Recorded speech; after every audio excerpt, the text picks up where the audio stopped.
really does talk about becoming president in the year 2038, and he knows it's going to take a lot of work, but if that's what he aspires, I just am all the more supportive of that. Will Nick ever do a Christian album or song like the one he did as a solo artist? Nicholas is always, and the other brothers are always writing Christian music, worship music.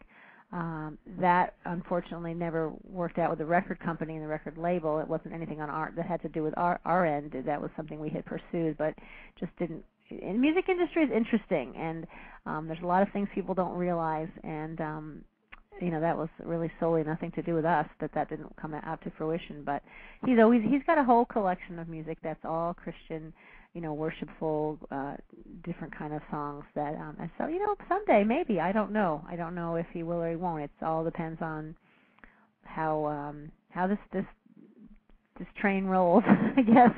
Now, of course, they're taking off on their world tour in about 2 weeks, aren't they?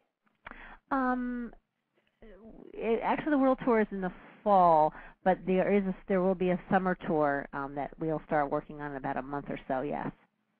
Have the brothers found that with success comes much more temptation to conform to what the world thinks is acceptable?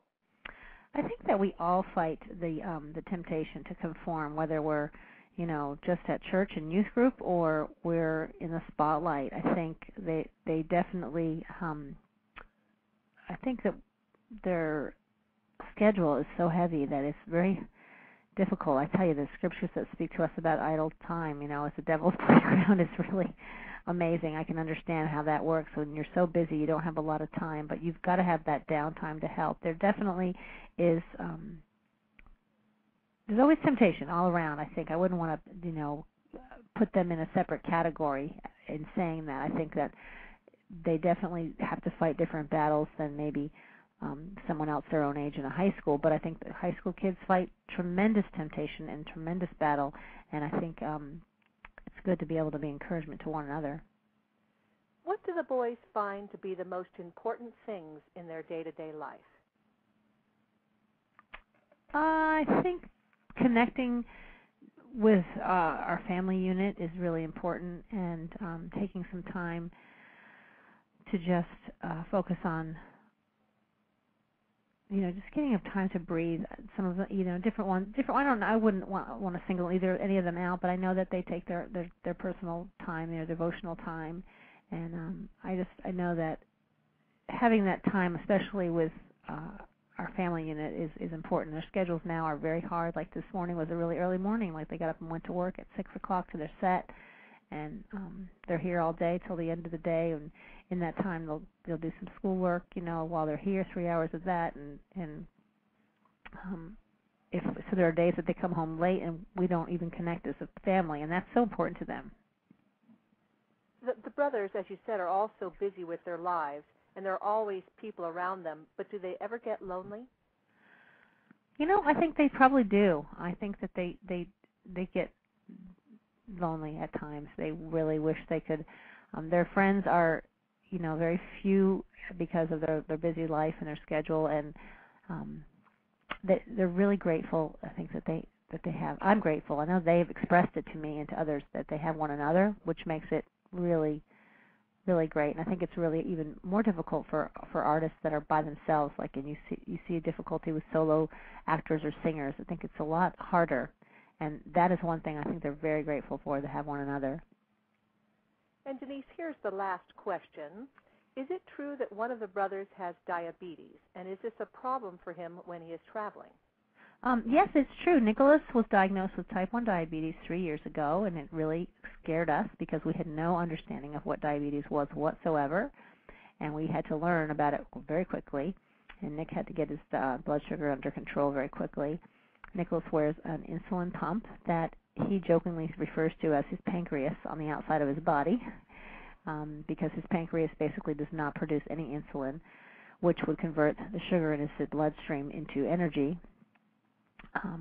It can be difficult sometimes, but he is such an old soul and such an adult, and he handles it so well that there are times that I just even forget, that, oh yeah, he's got diabetes, because he's so aware of his body and what he needs to do, it doesn't. He made a commitment right away that he said, I'm not going to let this slow me down, and he has done an amazing job of being an encouragement to other type 1 diabetics around the globe, and it's his life goal to help others, especially children that are newly diagnosed, realize this doesn't have to change your life. This doesn't have to stop you from accomplishing your dreams, and he's a blessing. Everyone on our team is aware of how to handle things for Nick. If he needs some food, or if he needs sugar, or if he needs a break, they all get it. So we're really grateful for everyone's support.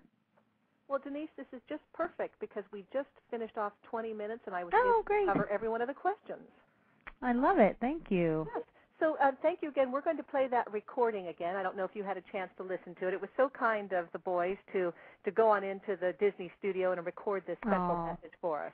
Well, they really are grateful that they've been able to be homeschooled, and they really love meeting homeschool kids and really want to I know that we talked about this interview just before I came up here, and they're just like, all right, Mom, please send our love again. They're on their set working, but they're really thrilled. They appreciate the homeschool community.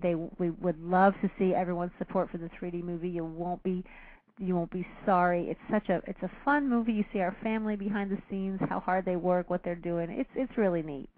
And we appreciate what you're doing, Rebecca. What a great website, what a great resource for all of us homeschooling families. Thank you. Well, it's my pleasure. And if we can ever help you again, just feel free to contact me, Rebecca@homeschool.com. Happy to help in any way that I can. Wonderful. Thank you very much. Please say hi to the boys for us. Will do. Okay. Bye-bye. Bye-bye. And Jason, would you play the boys' greeting again? I certainly will. Here we go. This is a message from the Jonas Brothers. Hey, Rebecca and fellow homeschoolers. It's us, the Jonas Brothers. We are so excited about our new 3D movie, Jonas Brothers, the 3D Concert Experience, coming out on February 27th. It's even showing at IMAX theaters for 1 week only. The best way to support us is to go in groups, maybe with your fellow homeschoolers. Opening weekend to see our movie. In fact, it would be so awesome if we can get as many people to go to the midnight screening on the 27th as possible. We want to make opening weekend the biggest fan event ever. You can see the trailer on our official Disney movie site and even find theater locations and times through the ticket widget. Check out fanfamilyexperience.com for more updates. We want to say thanks so much for all your support and love, guys. We love you. So wonderful. So everyone, thank you very much for being with us today on Homeschool.com radio as we interviewed Denise Jonas. So that's Mrs. Jonas to you, the Jonas Brothers' mother. Boy, that was fantastic information. And I'll bet you'll find in all the articles that nobody else is talking about that. So it does make us feel special, and it's so nice to be able to support the boys. You can pre-purchase the tickets for their movie at Fandango.com. That's what my family did, just to make sure that we can get in either to the midnight showing or we're going to the next day, the opening day at the 11 o'clock showing. So everyone, thank you very much for being with us. We are recording this interview, and Jason says he's going to have it to me, in about a half hour, and then we will post it on homeschool.com. So you can go on in and then send the link to everyone you know so that they can enjoy this interview as well. So again, my name is Rebecca Kokendorfer, Senior Editor for Homeschool.com. I've been your host this half hour.